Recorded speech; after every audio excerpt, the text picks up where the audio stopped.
Yo people, what is up? Another video for me today, another Manchester United review. I'm gonna try to keep this one short and sweet, or short and sweet as I can. But where to even start? I think well, the game, United won, West Ham won. West Ham were currently in the relegation zone. I think as a United fan, even looking at how we've been under Ruben Amorim, you'd think to yourself, okay, this is a game we should be able to win. Some of our rivals dropped points. Chelsea dropped points, Spurs dropped points, Liverpool dropped points. It's a chance to, once again stake our claim for the top four. Similar to the way we came into the Everton game, we should have had the incentive to win this game. And we drew.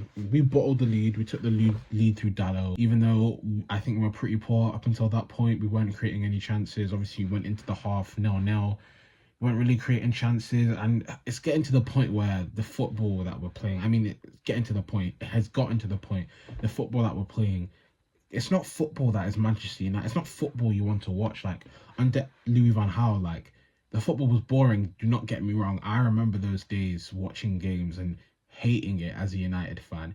But at least for LVG, I can say, hey, we got into the top four. We won an FA Cup under him. I can say that at least. With Amarim, what can I say? What has he? I didn't. Unlike Ruben Amorim, I don't want to just keep doing the same things over and over. I don't want to just come back to the same video and repeat the same talking points. But I don't know what else there is to say at this point. We don't play in a way that create chances to score. We don't play in a way that wins football games. Like under LVG, again, I'm gonna bring it back to him. It was boring, but I could tell what he was trying to do. For me, as a coach, there are two things. There are two things that you can do when you're in a coaching job to ensure that you have the best chance of doing well. Either you coach the players to play the way you want them to play, you mold the players to play the way you want them to play. That's what a lot of successful managers do. The other way, and this is also what successful managers do, is utilize the players you have and platform them. And the thing is with Amram, he can't do either. Bro, he can't coach to save his life. We're seeing it. He talks about, oh, I need time in trainings. In trainings, I need time. You need time. What? You've had the time, mate. What are you doing with it? No one's improved under you. Like, I don't know what you're doing for the time that you have. And then for some reason, you just refuse to platform any of your players. Like, again, I always bring up Bruno because I think Bruno is the biggest example, is that everyone knows what Bruno's strengths are. And Bruno's strengths shine when you play him closer to goal. Why do you insist on playing him as far away from goal as you could possibly play him? Why is he picking up the ball from our defenders? I don't understand it. But forget him. Look at the players we've signed. Mbeumo, Cunha. Bro, I'm seeing United fans starting to turn on them now, as I thought that they would, because under this manager, all our players are going to look dead. That's just what happens.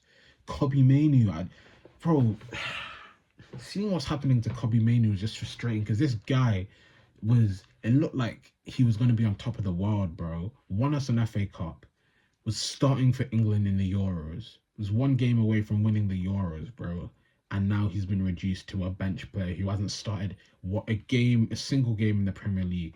If I'm Kobe Manu's agent, if I'm Kobe Manu's family, if I'm his friends, if I'm his boys, if I'm the guys around him, I'm telling him, get out of this poisonous football club as soon as possible.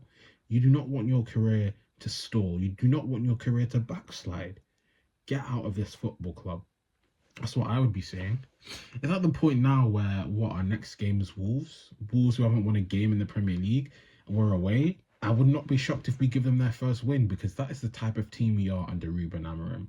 So Jim Ratcliffe, Omar Barada, Jason Wilcox, all you Ineos guys, admit that you've made a mistake. Admit that you chose wrong with Amorim. Get rid of him now because believe it or not, we still have a bit of the season left to salvage. Where the Premier League has been so bad, and that should uplift you a bit, that okay, as bad as we've been, at least we're not down in the dumps. And it makes me angry, I can't lie, because we can't capitalize on the fact that the Premier League is so weak this year. We should be able to boldly stake our claim for the Champions League or for European football, and we're not able to do that. It doesn't make sense to me. We should have higher standards than this. People who are trying to say, oh, after 3-1-3 back-to-back games, Amram haters, where are you? Bro, shut up, man. Like, have some actual standards, bro, please.